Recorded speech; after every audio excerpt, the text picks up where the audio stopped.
अस्सलाम वालेकुम बच्चों आज हम लोग ग्रेविटेशन चैप्टर नंबर 5 ठीक है, इसके लेक्चर्स की सीरीज़ का आगाज़ कर रहे हैं। ठीक है, आज बच्चों लेक्चर नंबर 1 है। ठीक है, इसमें हम ग्रेविटेशन जो चैप्टर है इसके भी डायनेमिक्स चैप्टर की तरह हम लोग 10 मिनट्स के लेक्चर ले लेंगे, तो हमारा ये चैप्टर भी जल्दी ख़त्म हो जाएगा। बच्चों विदाउट टाइम वेस्ट किए बच्चों हम लोग चैप्टर स्टार्ट करते हैं। बच्चों ग्रेविटेशन, ठीक है, ग्रेविटेशन में हम लोगों ने पढ़ना क्या है, हमने बेसिकली सन, ठीक है, सन इसके अराउंड सारे जो प्लैनेट्स हैं वो सर्कुलर ऑर्बिट में मूव कर रहे हैं।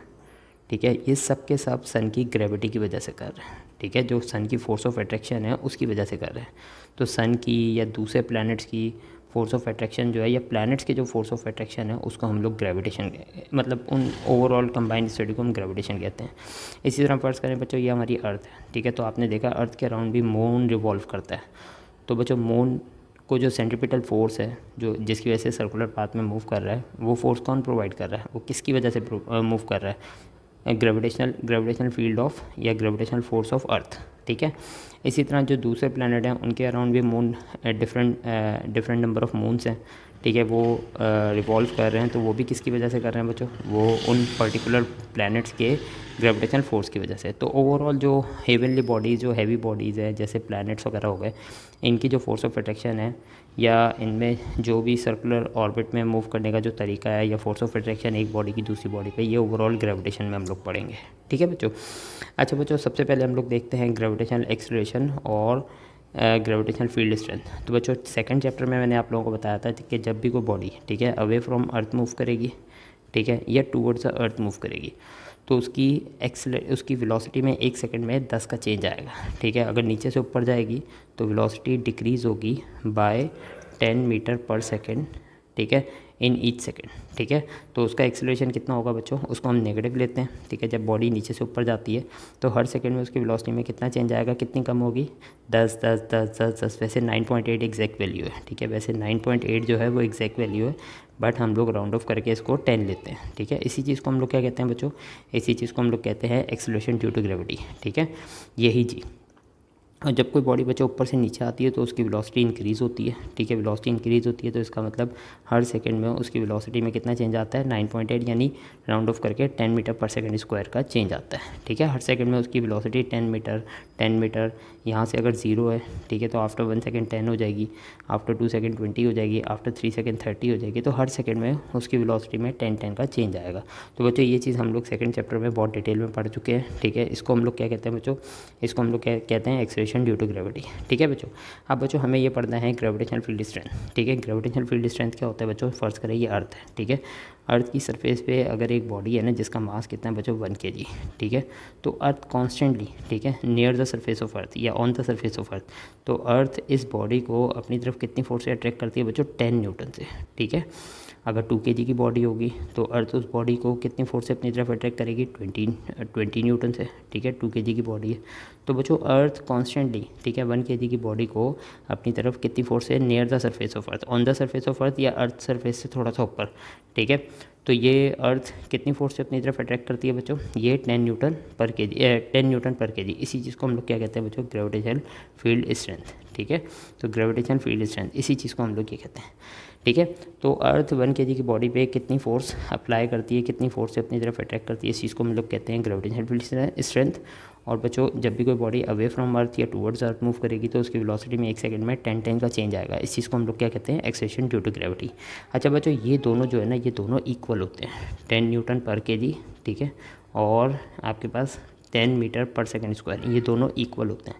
कैसे इक्वल है बच्चों, इसको देखते हैं। बच्चों हम लोग क्या करते हैं बच्चों, आपने इसको कंसिडर करते हैं 10 न्यूटन पर kg। ठीक है, पर kg का मतलब क्या है बच्चों, ये आ गया। ठीक है, अच्छा बच्चों आप लोगों को पता है न्यूटन किसके इक्वल है, force is equal to ma। ठीक है, मास का यूनिट क्या है बच्चों, kg, और एक्सेलरेशन का यूनिट क्या है, मीटर पर सेकंड स्क्वायर। ठीक है, तो बच्चों इस पूरी चीज़ को हम लोग क्या कहते हैं बच्चों, इसको हम कहते हैं न्यूटन, जो हमने डायनामिक्स में force second law of motion में डिस्कस किया था। तो बच्चों इंस्टेड ऑफ न्यूटन, ठीक है, इंस्टेड ऑफ न्यूटन मैं क्या रख सकता हूँ, kg मीटर पर सेकंड स्क्वायर। ठीक है, तो इंस्टेड ऑफ न्यूटन मैंने क्या रख दिया, kg, ठीक है, मीटर पर सेकंड स्क्वायर और नीचे क्या बच्चों केजी, ठीक है। तो बच्चों केजी से केजी कैंसिल करें तो आपके पास क्या रह जाएगा 10 मीटर पर सेकंड स्क्वायर। तो बच्चों एक्सेलरेशन ड्यू टू ग्रेविटी और ग्रेविटेशनल फील्ड डिस्टेंस दोनों एक ही चीज़ है, ठीक है। बट ये कि दोनों का मतलब अलग अलग बनता है, इसलिए मैंने इतना एक्सप्लेन किया, ठीक है। तो दोनों एक ही चीज़ हैं लेकिन दोनों का मतलब, दोनों की डेफिनेशन अलग अलग है, इसलिए मैंने इतना एक्सप्लेन किया। तो बच्चों दोनों का यूनिट भी ऑलमोस्ट न्यूटन पर केजी किसके इक्वल है बच्चों, न्यूटन पर केजी मीटर पर सेकंड स्क्वायर के इक्वल है। आई होप बच्चों ये बात समझ में आ गई होगी। बच्चों नेक्स्ट चलते हैं इस आर्टिकल में। बच्चों नेक्स्ट क्या है, सबसे पहला आर्टिकल है बच्चों, ठीक है। सबसे पहला आर्टिकल क्या है, लॉ ऑफ ग्रेविटेशन, ठीक है। बच्चों इसका पूरा नाम क्या है, न्यूटन्स लॉ ऑफ ग्रेविटेशन, ठीक है। Newton's law of universal gravitation, ठीक है। बच्चों इस लॉ के अकॉर्डिंग क्या है बच्चों, इस यूनिवर्स में जितनी भी बॉडीज़ है ना, जितनी भी बॉडीज़ है, ठीक है, चाहे दो इंसान ले लें, चाहे दो पार्टिकल ले लें, चाहे दो मैसिव बॉडीज़ ले लें। फ़र्ज़ करें आपने सन लिया, ठीक है, और अर्थ लिया, ठीक है, अर्थ ली। तो बच्चों जितनी भी बॉडीज़ है ना इस यूनिवर्स में, सब एक दूसरे को एक फोर्स से अट्रैक्ट कर रही हैं, ठीक है। अगर सन जो है, अगर अर्थ को अपनी तरफ 5 न्यूटन फोर्स से अट्रैक्ट कर रहा है, तो अर्थ भी सन को अपनी तरफ 5 न्यूटन फोर्स से अट्रैक्ट कर रही है। बात समझ में आ गई, ठीक है। हर बॉडी इस वक्त यूनिवर्स में जितनी भी बॉडीज है, ठीक है, इंसान भी कह सकते हैं, सब लोग एक दूसरे को अपनी तरफ एक ख़ास फोर्स से अट्रैक्ट कर रहे हैं, ठीक है। दो सबके between force of attraction exist करती है, ठीक है। ये न्यूटन ने फाइंड किया था। वो फोर्स ऑफ अट्रैक्शन बच्चों किस चीज़ पे डिपेंड करती है, फ़र्ज़ करो दो बॉडीज़ करीब है, ठीक है, दो बॉडीज़ सेंटर टू सेंटर लेंगे, अच्छा बच्चों डिस्टेंस, दो बॉडीज़ इनके बिटवीन डिस्टेंस कितना है 1 मीटर। तो बच्चों इनके बिटवीन फोर्स कितनी एग्जिस्ट कर रही है, लेट सपोज 1 न्यूटन, ठीक है। दोनों एक दूसरे को 1 न्यूटन फोर्स से अपनी तरफ खींच रहे हैं, ठीक है। एक बॉडी है, यही दो बॉडी, इन्हीं दो बॉडीज़ के बिटवीन जो डिस्टेंस है, सेंटर टू सेंटर लेंगे बच्चों डिस्टेंस, ठीक है, ये कितना कर दिया हमने, ये कर दिया बच्चों 2 मीटर। तो बच्चों फोर्स यहाँ पे डिक्रीज़ हो जाएगी, ठीक है। तो डिस्टेंस ज़्यादा होगा तो फोर्स हमारी क्या हो जाएगी बच्चों, डिक्रीज़ हो जाएगी। बात समझ में आ गई। डिक्रीज़ कैसे होगी उसको आगे चल के देखेंगे, ठीक है बच्चों। ये डिस्टेंस बच्चों नॉर्मली हम लोग आर से शो करते हैं या डी से शो करते हैं, ठीक है, आपकी बुक में डी से शो किया हुआ है।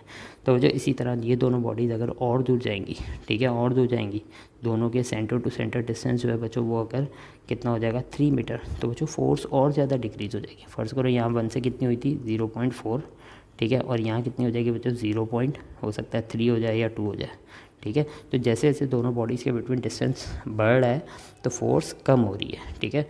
तो बच्चों ये जो जितनी भी बॉडीज़ है यूनिवर्स के अंदर, वो सब एक दूसरे को फोर्स ऑफ अट्रैक्शन से, मतलब किसी ना किसी फोर्स से अट्रैक्ट कर रही हैं। और फोर्स किस पे डिपेंड कर रही है, वो इन्वर्सिव प्रोपोर्शनल है बच्चों, किसके, वो इन्वर्सिव प्रोपोर्शनल है square of the distance between them, ठीक है।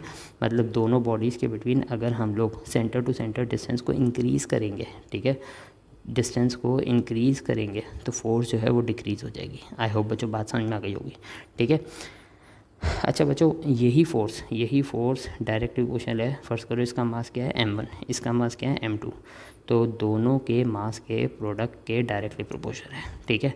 लेट्स सपोज दो बॉडीज़ है, ठीक है, इसका मास कितना है 1 kg, इसका मास कितना है 2 kg, ठीक है। तो दोनों का प्रोडक्ट कितना आ रहा है 2 × 1 = 2, तो बच्चों फोर्स भी कितनी होगी 2।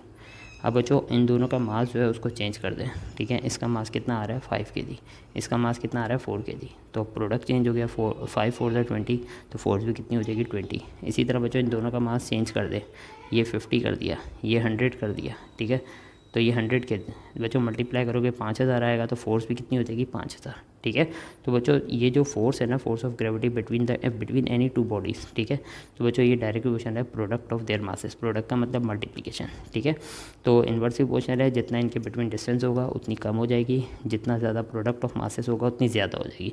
बच्चों इन दोनों को कंबाइन करते हैं तो क्या हो जाएगा, F is directly proportional to 1/d², तो ऐसे ही आ जाएगा, ठीक है।